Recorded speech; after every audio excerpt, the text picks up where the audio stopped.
Rutherford Issues with Bryan Barrett on FM 101.9 and AM 1450 Murfreesboro, FM 100.5 Smyrna. Listen and watch at WGNSradio.com. Rutherford Issues is powered by Middle Tennessee Electric. And as we gather around the table tomorrow for Thanksgiving, MTE wants to thank you, its members, for being the heart and soul of our community. From the MTE family to yours, here's wishing you a wonderful and happy Thanksgiving from MTE.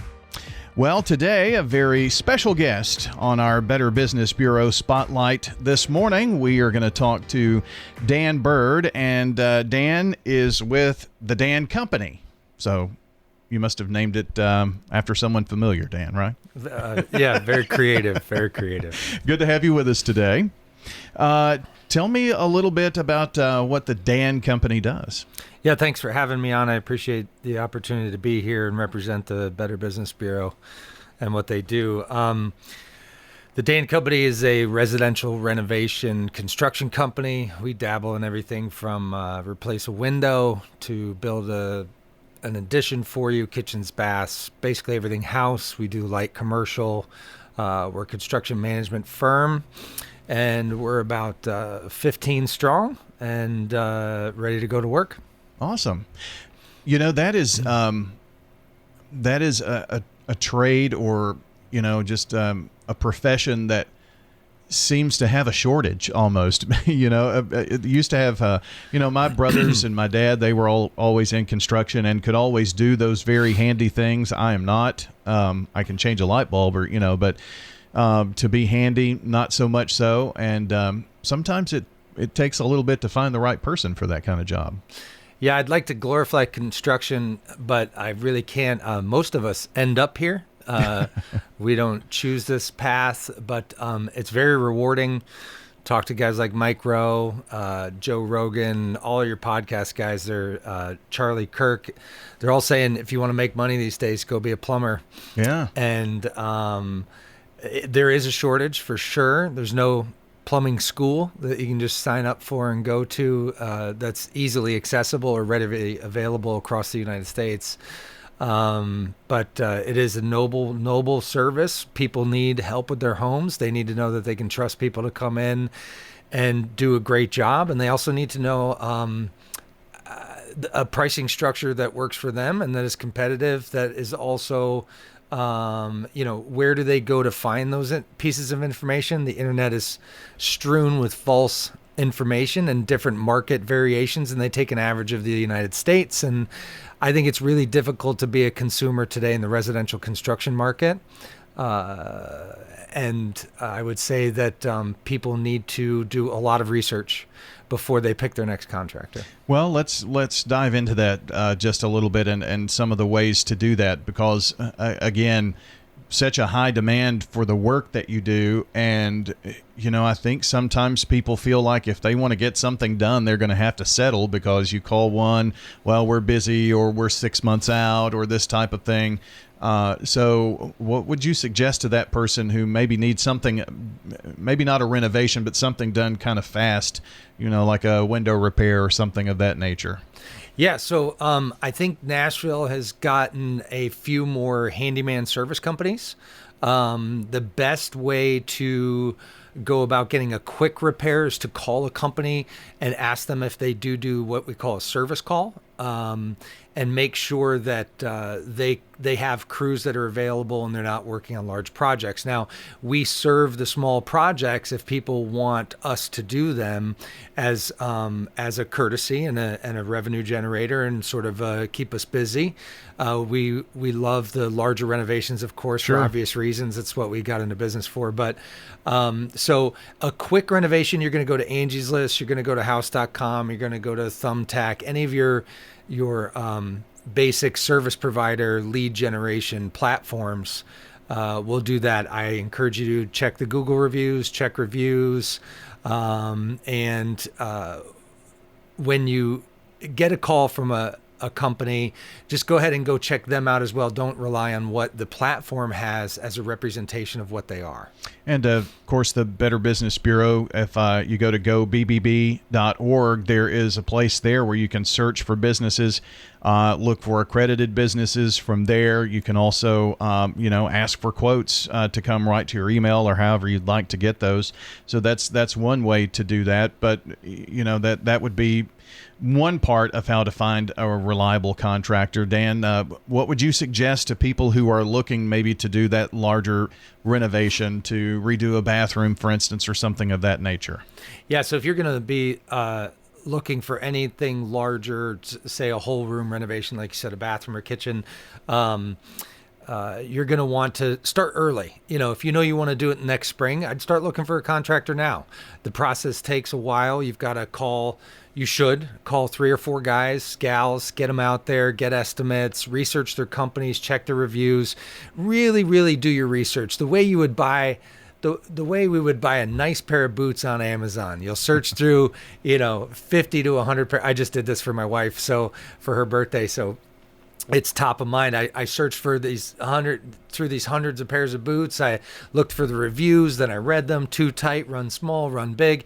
And you're going to want to do that the same way that you're going to choose your contractor. Go look at websites. When you narrow it down to 3 guys, gals, you want to look at their websites and say, are these comparable companies? Are they putting the effort in on their social media? Are they presenting the same type of environment or the same types of services across the board? Because we don't all do the same thing. So you wouldn't call a window company to do a sunroom renovation because they can provide the windows for it, but they can't build the building.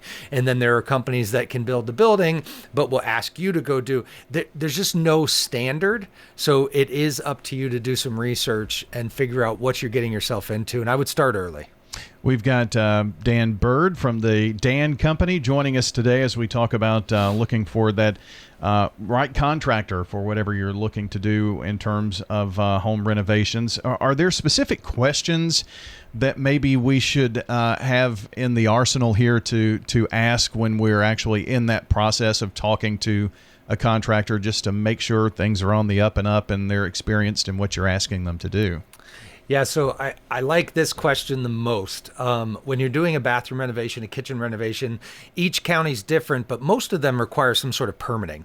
There are a couple different types of permits that a service provider can get. You can get what's called the home improvement license, which is any contract that's $25,000 or less.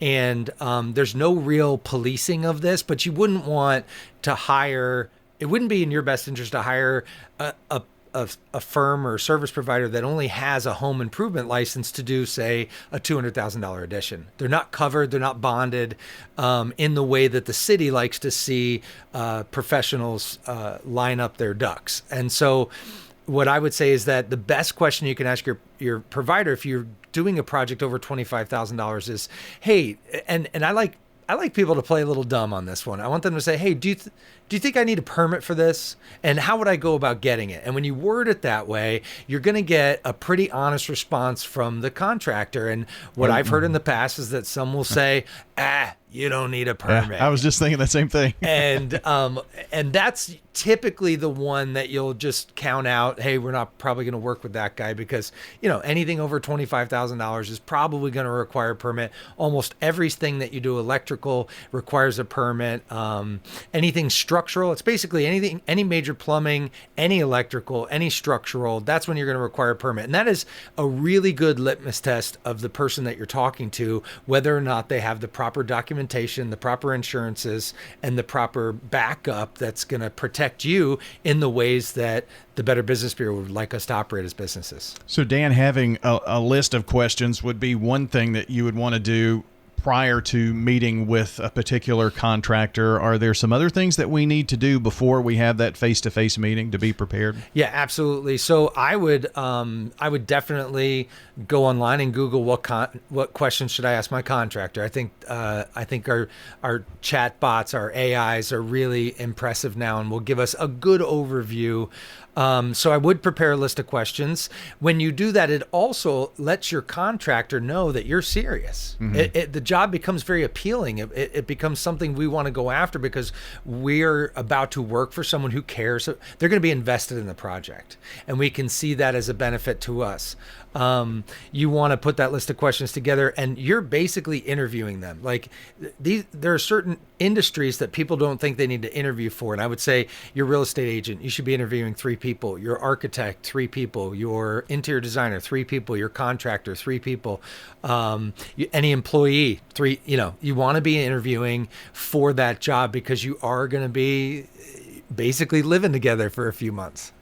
Dan Bird with the Dan Company here this morning as we really kind of dive deep into how to find that contractor to do your addition, your renovation, whatever you're looking at doing. And you mentioned a moment ago the permit was kind of an example of, depending on the answer, could kind of throw up a red flag. So are there other things that we should be listening for that would kind of should set off an alarm that this may not be the right contractor?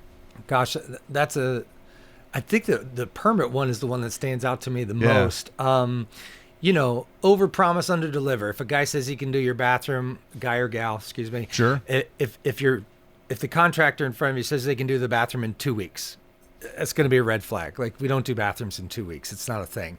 And have it come out well. I'm sure there's a guy who can get your bathroom done in 2 weeks, but he's going to be the 1%er and most of the people you're going to talk to. So I would say timeline should be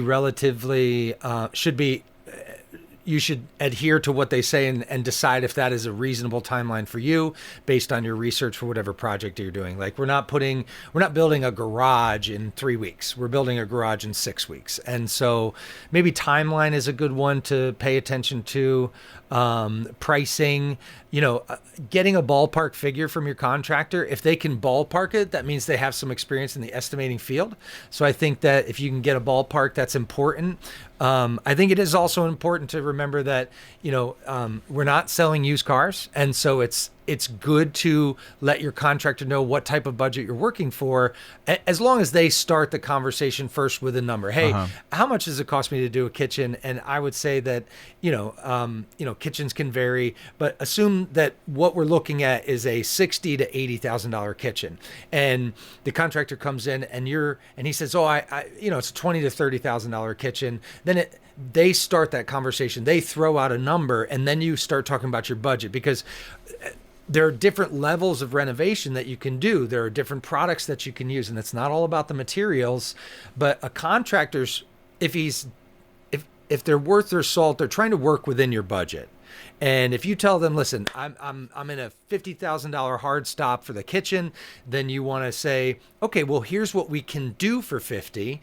And you want someone who's going to be creative with you and say, hey, why don't we save the lower cabinets, put new countertops on them. Let's go ahead and paint these cabinets and just do a refresh. Let's do X, Y, and Z so that we can meet your budget, because we're not trying to sell you a $50,000 kitchen. We're trying to sell you or provide the service for you to get what you're looking for and try to also meet your budget. So if you go in and you're just like, just give me a bid, you may be doing yourself a disservice by not explaining, hey, here's where we want to be, and then working through that process to make sure you're getting the best bang for your buck. And then there's maybe sticker shock, but you do have maybe a bid that comes in, $15,000 lower than any of the others, and then that maybe should also set off a red flag too.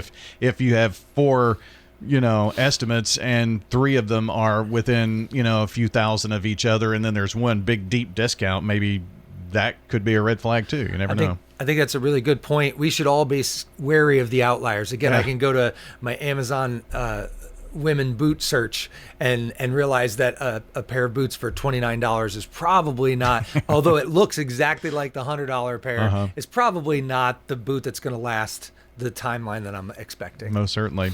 Dan, in our final couple of moments here, I would also think that asking for references, testimonials, looking on their website, I'm sure that there are some there, but if you could actually call and get actual references, that's probably a better tell than what you see online, because that can be doctored, if you will, I guess. Yeah, I think that you take just like we talked about the price outliers, when you look at reviews for contractors, you're going to remove the glorious, outstanding 5-star review, and you're going to remove the ambiguous 1-star reviews, and focus on the 3s, 4s, and 5s. And really, when you get some, when there's honest communication in there. So that is a great, I think that 70% of your references are going to be your online reviews. Now, we actually provide a reference packet, which has several of our past clients that we've asked if they would be open to getting a phone call from a potential client.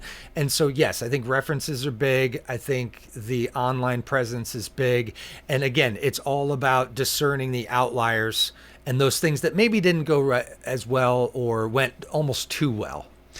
We have been talking with Dan Bird, the Dan Company, remodeling, renovations, things of that nature. Tell us a little bit about where we can find more information about your company.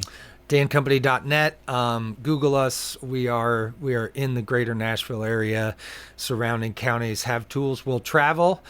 Call the office. You'll get a call back. I promise you. You'll get an appointment most likely within a week's time. And then we're trying to provide bids within 4 to 6 days of an appointment. Oh, wow. So that is awesome. And I'm sure if you are in the, Nashville, Murfreesboro, Franklin, MSA, you keep pretty busy.